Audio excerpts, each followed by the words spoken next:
Passo a palavra ao senador Rogério Carvalho. Rogério Carvalho é do PT de Sergipe. Muito obrigado, senhor presidente.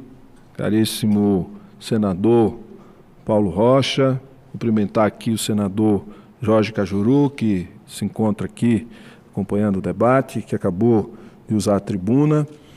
Eu venho a essa tribuna no dia de hoje para tratar de um assunto que tem tomado conta dos brasileiros, que é a sensação que provoca um desalento, uma certa desilusão, que é a sensação de desamparo que vive o povo brasileiro neste momento. Quando a gente fala da defesa da vida, ou da vida, nós estamos falando de um sentimento, se tratando da vida, a gente vai ver que existe um desamparo da sociedade no que diz respeito à defesa da vida. Seja ela pela negligência, a Amazônia queimou este ano uma área maior do que o estado de Sergipe inteiro. Eu fico imaginando, senador Paulo Rocha, o meu pequeno estado em chamas. E além do meu pequeno estado, um pedaço da Bahia e de Alagoas em chamas, porque foram quase 30 mil quilômetros quadrados queimados neste ano de 2018 na Amazônia. O meu estado tem 22 mil quilômetros quadrados, portanto, é o desamparo em relação à defesa da vida. No mar, a gente vê que foram descontinuados, eles foram, por decreto, extintos, esses comitês.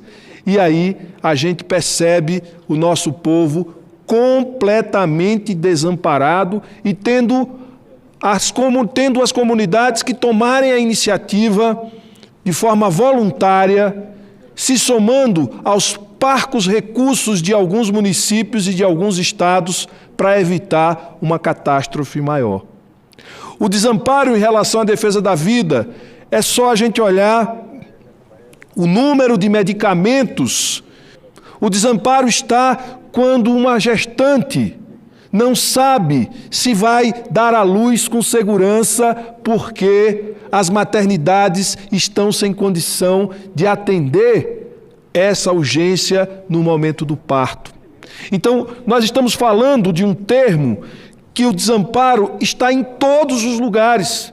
Está na saúde, está o desamparo na área da educação, onde a gente viu o corte que foi feito na ciência e tecnologia, o corte que foi feito na atenção, na educação básica, o corte que foi feito para as universidades, o custo que isso produziu, e isso reflete o desamparo que o nosso país e o nosso povo vive. Eu estou falando aqui daquilo que diz respeito à cidadania, que diz respeito à vida, ou seja, a cidadania. Aquilo que define o que é ser brasileiro, hoje não tem amparo, apesar da gente ter uma Constituição que define o que é ser cidadão brasileiro. Quer ter direito à saúde, quer ter direito à educação, quer ter direito à habitação. Olhar para o programa de habitação do Brasil, Minha Casa Minha Vida foi interrompido. Está aí os pequenos empresários desamparados. Está aí os que precisam de uma habitação desamparados. Então nós estamos vivendo um tempo de total e absoluto desamparo no que diz respeito à nossa cidadania e à garantia dos direitos fundamentais, como o direito à vida. A gente viu o desamparo que nós estamos quando se trata de preservar o bem maior, a vida. Com a queimada da Amazônia, o óleo na região Nordeste, o desmonte da área da saúde, o desmonte do nosso sistema de previdência e de proteção social, nós vivemos o desamparo, que é o desamparo aos direitos fundamentais do cidadão. Como se sente o cidadão diante de todas essas investidas que não são e não vêm de fora? Elas vêm de dentro, elas vêm de uma elite que não tem amor pelo seu povo e pelo seu país. Ela vem de um governo que foi eleito prometendo melhorar a vida do povo, mas tira do povo aquilo que o povo tem de mais importante, que é uma rede de proteção social, que inclui saúde, que inclui educação, que inclui previdência, que inclui assistência social e que inclui, acima de tudo, um Estado forte para defender o direito à vida. Mas, vejam só, o desamparo também está no desemprego. Porque as pessoas, elas já estão desalentadas, porque elas não conseguem emprego há 2 anos, 3 anos. Nós estamos numa depressão econômica desde 2015. E disseram, vamos tirar a presidente Dilma.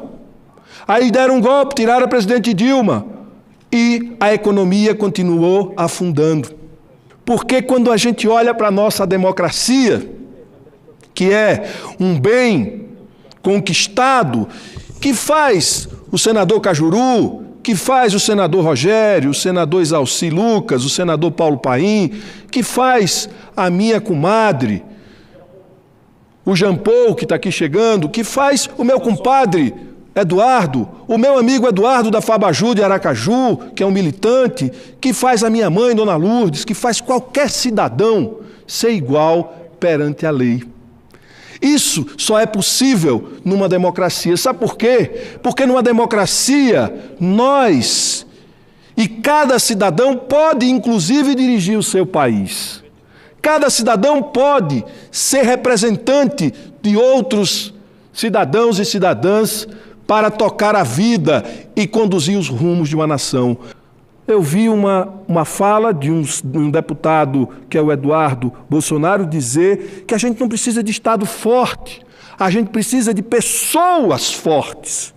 Pessoas fortes, em substituição ao Estado forte, significa o poder no indivíduo e não na sociedade. Significa a cara do autoritarismo, que ele manifesta dizendo que para a luta contra o desamparo, a luta contra aquilo que massacra o nosso povo, que são as manifestações, deva ser combatida por pessoas fortes.